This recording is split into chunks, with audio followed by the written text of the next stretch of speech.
ಹರೇ ಕೃಷ್ಣ. ಅಧ್ಯಾಯ 2 ಶ್ಲೋಕ 26.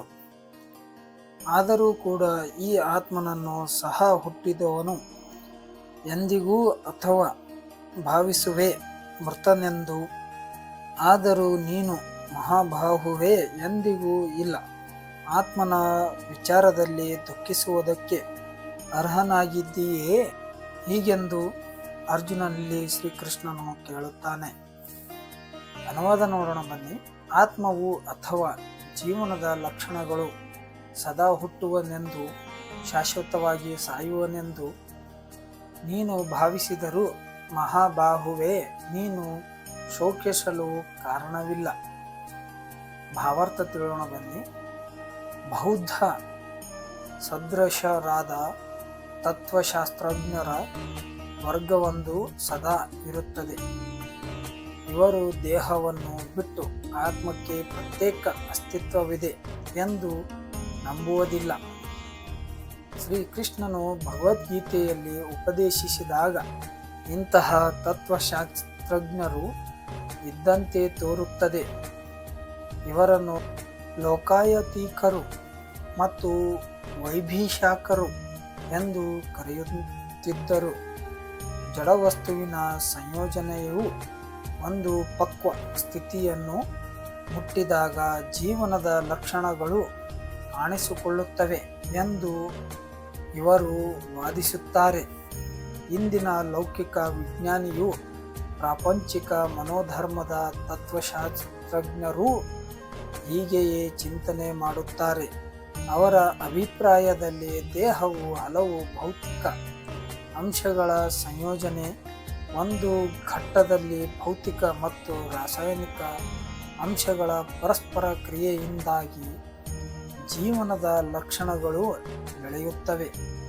ಮಾನವ ವಿಜ್ಞಾನಕ್ಕೆ ಆರ್ಥಾಲಜಿ ಈ ಸಿದ್ಧಾಂತವೇ ಆಧಾರ. ಇಂದಿನ ದಿನಗಳಲ್ಲಿ ಅಮೆರಿಕದಲ್ಲಿ ಜನಪ್ರಿಯವಾಗುತ್ತಿರುವ ಹಲವು ಹುಸಿ ಧರ್ಮಗಳು ಈ ಸಿದ್ಧಾಂತಕ್ಕೆ ಅಂಟಿಕೊಂಡಿವೆ.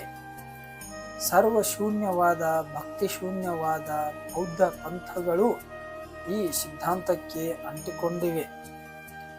ವೈಭೀಷಾಕಿ ಸಿದ್ಧಾಂತದಲ್ಲಿ ಹೇಳುವಂತೆ ಅರ್ಜುನನಿಗೆ ಆತ್ಮನ ಅಸ್ತಿತ್ವದಲ್ಲಿ ನಂಬಿಕೆ ಇಲ್ಲದಿದ್ದರೂ ಅವನ ದುಃಖಕ್ಕೆ ಕಾರಣವೇ ಇಲ್ಲ.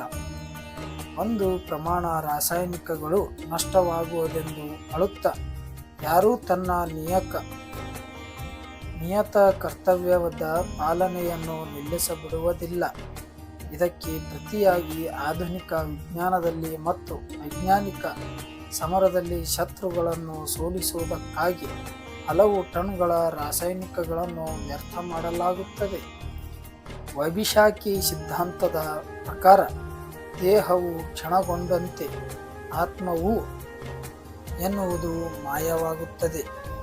ಆದುದರಿಂದ ಜೀವಾತ್ಮನಿದ್ದಾನೆ ಎಂಬ ವೇದಗಳ ನಿರ್ಣಯಗಳನ್ನು ಒಪ್ಪಿಕೊಳ್ಳಲಿ ಅಥವಾ ಆತ್ಮನ ಅಸ್ತಿತ್ವದಲ್ಲಿ ನಂಬಿಕೆ ಇಲ್ಲದಿರಲಿ ಅರ್ಜುನನು ಶೋಕಿಸಲು ಕಾರಣವಿರಲಿಲ್ಲ. ಈ ಸಿದ್ಧಾಂತದ ಪ್ರಕಾರ ಜಡಿ ವಸ್ತುವಿನಿಂದ ಪ್ರತಿಕ್ಷಣವೂ ಎಷ್ಟೋ ಸಂಖ್ಯೆಯ ಜೀವಿಗಳು ಸೃಷ್ಟಿಯಾಗುತ್ತವೆ. ಪ್ರತಿ ಕ್ಷಣವೂ ಅವುಗಳ ಬಹುಸಂಖ್ಯೆಯು ನಾಶವಾಗುತ್ತವೆ. ಆದುದರಿಂದ ಇಂತಹ ಘಟನೆಗಳಿಗಾಗಿ ದುಃಖಿಸಲು ಕಾರಣವೇ ಇಲ್ಲ. ಆತ್ಮನಿಗೆ ಮತ್ತೆ ಜನ್ಮವಿಲ್ಲದಿದ್ದರೆ ಅರ್ಜುನನು ತನ್ನ ತಾತನನ್ನು ಗುರುವನ್ನು ಕೊಲ್ಲುವ ಪಾಪ ಕರ್ಮದ ಫಲವನ್ನು ಅನುಭವಿಸಬೇಕಾಗುತ್ತದೆ ಎಂದು ಹೆದರಲು ಕಾರಣವೇ ಇರಲಿಲ್ಲ.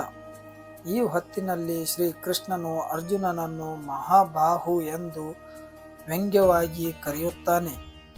ಏಕೆಂದರೆ ಶ್ರೀ ಕೃಷ್ಣನು ವೇದಗಳ ಜ್ಞಾನವನ್ನು ತೊರೆದ ವೈಭಾಷಿಕರ ಸಿದ್ಧಾಂತವನ್ನು ಒಪ್ಪಲಿಲ್ಲ.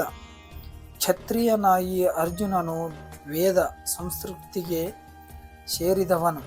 ಅದರ ತತ್ವಗಳನ್ನು ಅನುಸರಿಸುವುದೇ ಅವನಿಗೆ ಯೋಗ್ಯವಾದದ್ದು.